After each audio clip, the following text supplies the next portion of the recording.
Good morning बच्चों, कैसे हैं आप बच्चों। आज हम कक्षा 7 वसंत का 7वां पाठ पढ़ेंगे, पापा खो गए। पापा खो गए एक नाटक है और इस नाटक के जो मुख्य पात्र हैं वो है बिजली का खंभा, नाचने वाली लड़की, पेड़, लड़की, लेटर बॉक्स, एक आदमी भी है और एक कौवा। इस तरीके से कुल मिलाकर के 7 पात्र हैं। आइए पढ़ते हैं क्या है इसमें। सड़क, रात का समय, समुद्र के सामने फुटपाथ, वहीं पर एक बिजली का खंभा, एक पेड़, एक लेटर बॉक्स, दूसरी ओर धीमे प्रकाश में एक सिनेमा का पोस्टर। पोस्टर पर नाचने की भंगिमा में एक औरत की आकृति, समुद्र से सनसनाती हवा का बहाव, दूर कहीं कुत्तों के भौंकने की आवाज़। ये दृश्य है बच्चों, और इस दृश्य में आपने देखा है कि एक रात का समय है, समुद्र के किनारे का स्थान है जिसमें बिजली का खंभा, पेड़, लेटर बॉक्स इत्यादि ये सब हैं, और उसी में कुत्तों की भौंकने की आवाज़ भी आती है रात का समय। तो खंभा क्या कहता है? जम्हाई रोकते हुए।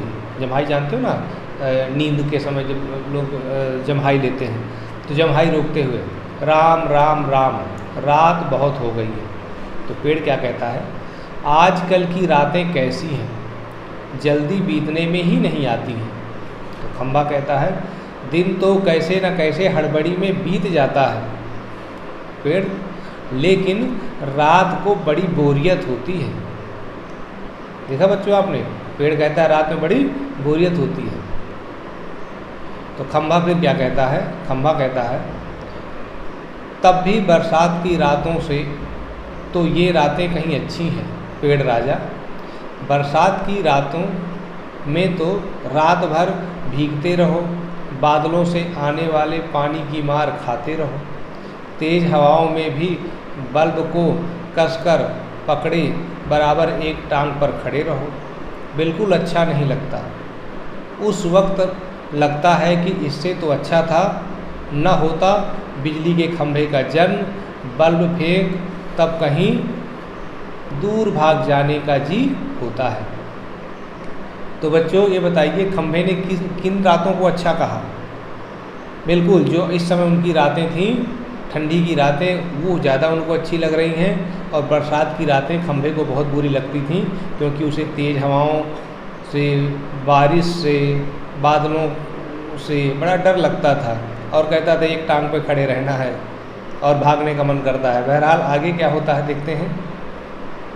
ये देखिए दृश्य है ना, ये खंभा खड़ा हुआ है, ये एक वृक्ष है, और ये लेटर बॉक्स है, और ये नाचने वाली एक लड़की है, उसका पोस्टर है बल्कि, और एक कौवा है।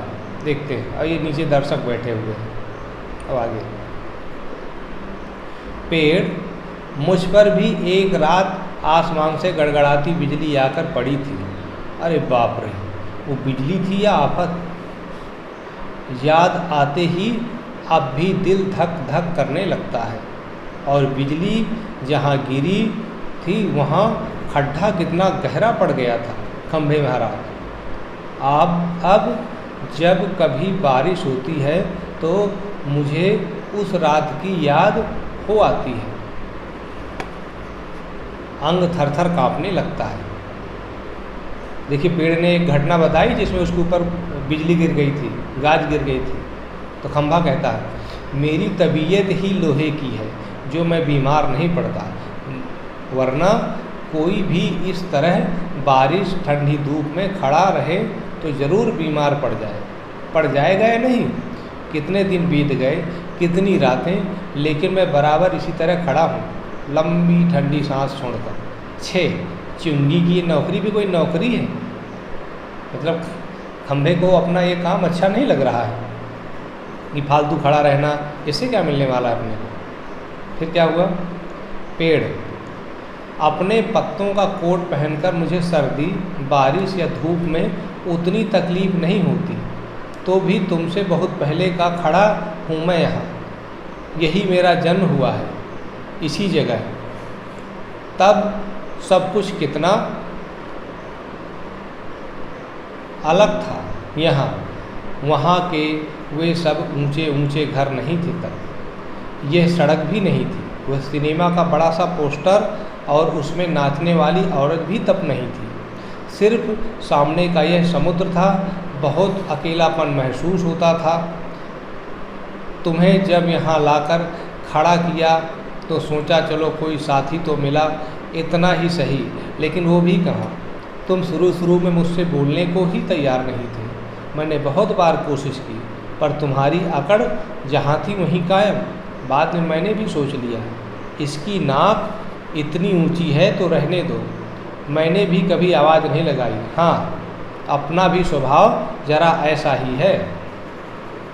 तो बच्चों, आपने देखा यहाँ पर कि जो पेड़ था, पेड़ को बहुत अकेलापन महसूस होता था और वो पुरानी बातें कर रहा था कि मैं बहुत अकेले रहता था। ये जो है सिनेमा का पोस्टर भी यहाँ पर नहीं था और खंभा भी नहीं था आदि। और बात ये हमें समझ में आई कि खंभा और पेड़ पहले दोस्त नहीं थे। जब खंभे को लाया गया तब दोनों में बड़ी अनबन थी, लेकिन देखते हैं खंभा और पेड़ की दोस्ती कैसे हुई। फिर खंभा कहता है, और एक दिन जब आंधी पानी में मैं बिल्कुल तुम्हारे ऊपर ही आ पड़ा। पेड़ कहता है, बाप रे, कैसा था वो आंधी पानी का तूफान। अब खंभा, तुम खड़े थे इसीलिए मैं कुछ संभल गया। हाँ, तुमने मुझे ऊपर का ऊपर झेल लिया था, वह अच्छा हुआ था, चाहे तुम खुद काफ़ी जख्मी हो गए।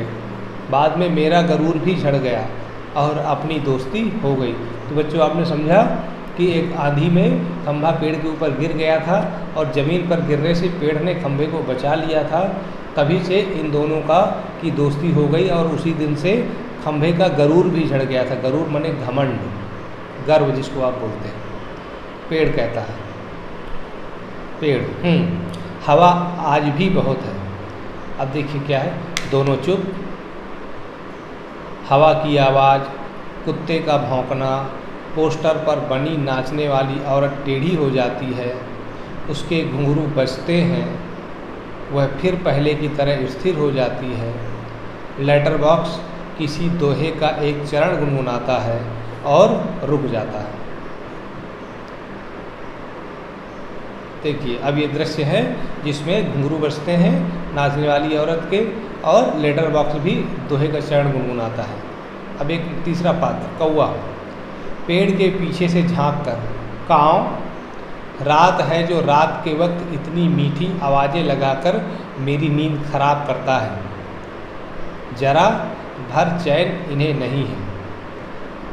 यानी पेड़ और खंभे जो बातें कर रहे थे, कौवे ने कहा इससे मेरी नींद खराब हो रही है। तो लेटर बॉक्स करता है, मीठी आवाज़ में नहीं गाएं तो क्या इस कौवे जैसी कर्कश काँव काँव करें। कहता है जरा भी चैन नहीं है। पेट में हाथ डालकर एक पत्र निकालता है और धीरे से जीभ को लगाकर खोलता है, उसमें से कागज़ निकालकर रोशनी में पढ़ने लगता है। यह किसकी चिट्ठी आकर पड़ी है हेडमास्टर? ठीक है, क्या कहता है? श्रीमान श्री गोविंद राव जी, ओम ओम, आपका लड़का परीक्षित पढ़ाई में काफ़ी कमज़ोर है। क्लास में उसका ध्यान पढ़ाई में बिल्कुल नहीं रहता है। इसकी बजाय उसे क्लास से गायब रहकर बंटे खेलना ज़्यादा अच्छा लगता है। आप एक बार खुद आकर मुझसे मिलिए। परीक्षित के पापा हेडमास्टर से मिल भी लेंगे तो क्या हो जाएगा? स्कूल में बच्चे पढ़े नहीं, क्लास से गायब रहकर बंटे खेलते रहें, इसका क्या मतलब? फीस के पैसे क्या फोकट में आते हैं? सभी पापा लोग ऑफिस में इतना काम करते हैं तब कहीं जाकर मिलते हैं पैसे। उन्हें ये बच्चे फोकट के समझे, आखिर क्यों? छी, मुझे हेडमास्टर होना चाहिए था। इस परीक्षित के होश तब मैं अच्छी तरह ठिकाने लगाता। वह पत्र रखकर दूसरा निकालता है। यह किसका है? तो बच्चों, आपने सुना ये लेटर बॉक्स ने एक पत्र निकाल लिया था जिसमें किसी हेडमास्टर ने परीक्षित नाम के बच्चे की शिकायत उसके माता पिता से की थी, जिसमें वो बच्चा पढ़ता नहीं था। उस पत्र को लेटर बॉक्स ने पढ़ा और कहा कि अगर मैं हेडमास्टर होता तो इस बच्चे को बताता। बहरहाल खंभा कहता है, क्यों लाल ताऊ, लाल ताऊ लेटर बॉक्स को कह रहे हैं, क्यों लाल ताऊ, आज किस किस के पत्र चोरी चोरी पढ़ते रहे? तो लेटर बॉक्स कहता आश्चर्य से, चोरी चोरी, चोरी किस लिए? सभी चिट्ठियाँ मेरे ही तो कब्जे में होती हैं, अच्छी तरह रोज़ रोज़ पढ़ता हूँ। पेड़, कब्जे में होने का मतलब यह तो नहीं लाल ताऊ कि लोगों की चिट्ठियाँ फाड़ फाड़ कर पढ़ते रहो, पोस्ट मास्टर को पता चल गया तो? देखिए, लेटर बॉक्स जो पत्र पढ़ता था, पेड़ ने उनको पढ़ने से मना किया। तो लेटर बॉक्स क्या कहता है, चलता है पता तो चल जाने दो, मेरी तरह यहाँ रात दिन बैठकर दिखाए तब पता चले। परसों वह पोस्टमैन मेरे पेट से चिट्ठियाँ निकाल रहा था और मुझे इतनी लंबी जम्हाई आई कि रोके नहीं रुकी। जम्हाई लेता है, वो देखता ही रह गया। चिट्ठियों का बंडल बनाकर जल्दी जल्दी चलता बना हुआ है, लेकिन यह लेटर बॉक्स, इसे नहीं बोरियत होती है एक जगह बैठे बैठे। मैं कहता हूँ 4 चिट्ठियाँ मन बहलाने के लिए पढ़ भी ली तो क्या हो गया? पेड़ कहता है, लेकिन चिट्ठी जिसे लिखी गई हो लाल ताऊ, उसे ही पढ़नी चाहिए, वह प्राइवेट होती है, प्राइवेट। बिल्कुल सही कहा ना बच्चों पेड़ ने कि चिट्ठी हमें किसी की नहीं पढ़नी चाहिए, वो प्राइवेट होती है। लाल ताऊ जबकि नियम का उल्लंघन कर रहा था। तो लेटर बॉक्स क्या कहता है, मैं कहाँ किसी की चिट्ठी पास रख लेता हूँ, जिसकी होती है उसे मिल ही जाती है। किसी की गुप्त बातें मैं कब बाहर निकलने देता हूँ, वह मुझ तक ही रहती हैं, इसीलिए तो मुझे अपना बहुत महत्व लगता है। पेड़, कोई आ रहा है, सब चुप हो जाते हैं। पोस्टर पर बनी नाचने वाली का संतुलन फिर से बिगड़ता है, फिर पहले की तरह स्थिर और स्तब्ध हो जाती है। तेज़ हवा की भनभनाहट भिखारी जैसा एक आदमी आता है और उसके कंधे पर सोई हुई एक लड़की है। आदमी, मैं बच्चे उठाने वाला हूँ, दूसरा कोई काम करने की मेरी इच्छा नहीं होती है। अभी थोड़ी देर पहले एक घर से यह लड़की उठाई है मैंने, गहरी नींद सो रही थी, अब तक उठी नहीं है, उठेगी, उठेगी भी नहीं। मैंने इसे थोड़ी बेहोशी की दवा जो दी है, अब मुझे लगी है भूख, दिन भर कुछ खाने का वक्त ही नहीं मिला, पेट में जैसे चूहे दौड़ रहे हों। तो ऐसा किया जाए, इसे यहीं लेटाकर अपने जरा कुछ खाने की तलाश करें, देखें कुछ मिल जाए तो। इतनी रात गए, यहाँ इस वक्त अब किसी का आना मुमकिन नहीं है। तो बच्चों, आपने देखा कि जब ये सब बातें कर रहे थे, लेटर बॉक्स, पेड़, कौवा इत्यादि, तभी एक आदमी आया, उसके कंधे पर एक सोई हुई लड़की थी और उस आदमी ने बताया कि वह एक लड़की को चुरा करके लाया है, उठा करके लाया है और बेहोशी की दवा पिला रखी है और अपने खाने की तलाश में है। तो देखते हैं क्या होता आगे। ये देखिए, ये यहाँ पर ये आदमी है चोर, जो कंधे पर एक लड़की को लिए है, और बाकी एक खंभा, नाचने वाली औरत का चित्र, पेड़, कौवा इत्यादि, लेटर बॉक्स ये है। आइए, पेड़ की ओट में लड़की को डाल देता है, उस पर अपना कोट फैला देता है और इधर उधर जरा चौकस होकर देखता है, फिर एक एक कदम सावधानी से रखता हुआ निकल जाता है। खंभा पेड़ से, पेड़, राजा, दाल में कुछ काला नज़र आता है। पेड़, वह ज़रूर बहुत बुरा आदमी है कोई, और यह लड़की तो छोटी सी है। लेटर बॉक्स, वह उसे कहीं से उठा कर लाया है, मैंने सुना है। पेड़ कौवे को जगाते हुए, शाह, ए कौवे, जागना, जाग। कौवा कहता, दिन हो गया क्या? पेड़, नहीं, दिन नहीं हुआ है, पर एक दुष्ट आदमी एक छोटी सी लड़की को कहीं से उठाकर ले आया है। चुप, वो आदमी इस वक्त यहाँ नहीं है, वो लड़की उठ जाएगी तो चिल्लाएगी। कौवा आलस से उठते हुए आंखों पर एक चुल्लू पानी डालकर अभी आया जाता है। बच्चों यहाँ तक हमने पढ़ा, अब देखते हैं क्या ये पेड़, कौवा, लेटर बॉक्स, खंभा, ये क्या सब उस बुरे आदमी से बच्ची को बचा पाएंगे? बच्चों इन प्रश्नों के उत्तर हम आपको अगले वीडियो में बताएंगे। यहाँ तक हमने पढ़ लिया। यहाँ तक आपको एक काम देता हूँ मैं कि आपको सभी पात्रों के नाम लिखकर मुझे भेजना है। अगर आपने पूरा वीडियो देखा है तो आप ज़रूर जानते होंगे कि इसमें सभी पात्र हैं, उनके नाम लिखकर भेजना है और एक घटना का उल्लेख करना है जिसमें से यह पता चलता हो कि खंभे और पेड़ की दोस्ती कैसे हुई थी।